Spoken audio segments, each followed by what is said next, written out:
روز تو دختردار میشوی و این طفلی که در بطن تو از دختر است، میدونی اون روز رو در نظرت شوم میکنم.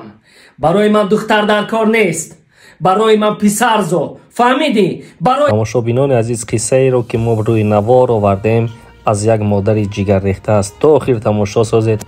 لایک، کامنتاری و دستگیری رو فراموش نسازید.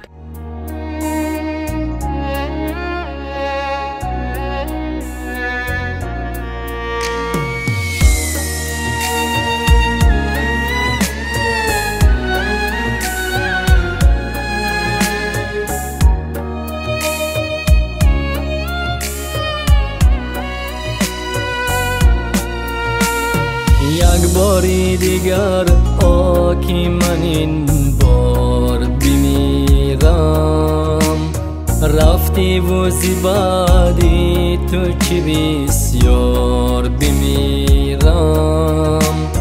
بازا و مرا تاکیا بنده واری دلت نه، مثل تو چرا تاکیا بنده وار بمیرم.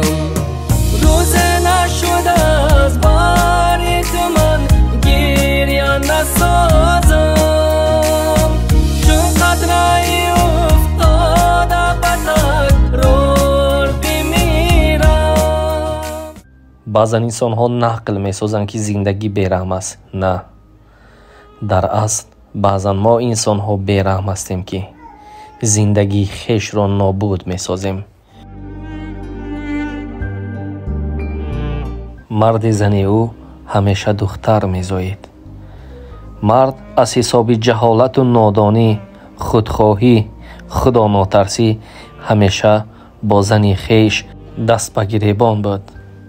از آن بخبر که چون همسری لاله‌اش روز این دنیا را ترک می سازد و تمام غم‌های دنیا بالای سری او بار می گردند. ولی متاسف از همسر برای او یک دختر باقی ماند و خلاص. این قصه اساسی واقعی دارد. تا آخر خواهش میکنم تماشا سازید.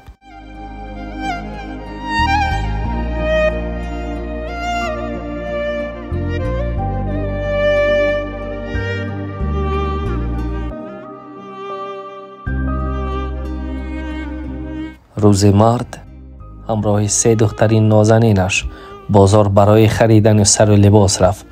ولی متاسف میگویند که بحث آمد و نحس آمد. به صدمه دچار میگردند و تنها به او یک دختر باقی میماند و خلاص. این مرد با چندین نفر میخواهد که عائله برپا کند، ولی خدا نیز بزرگ است، هیچ سوالی را بی جواب نمیگذارد. متاسف یگان نفر با او عائله برپا نمیسازد.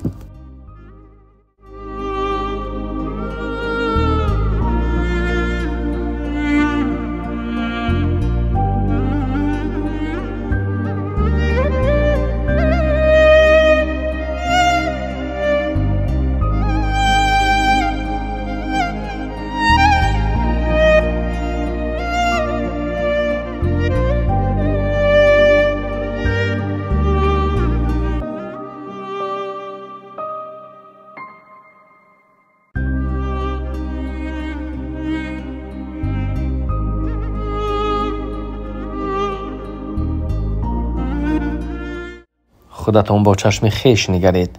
این مرد چگونه مناسبتی دلخراش کننده و به یک حالت ناگوار آورنده همراهی همسری خیش انجام میداد.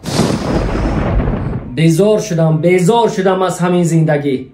اگر فهمم که روز تو دختردار میشوی و این طفلی که در بطن تو از دختر است، میدونی اون روز رو در نظرت شوم میکنم. برای من دختر در کار نیست، برای من پسر زو. فهمیدی؟ برای من پسر میزوی. من گپی میگفتم رو گفتم، باقی اختیاری توست.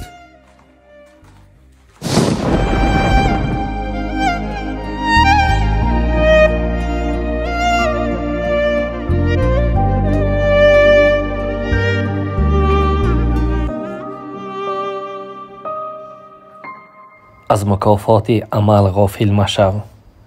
گندم از گندم بیروید جو ز جو.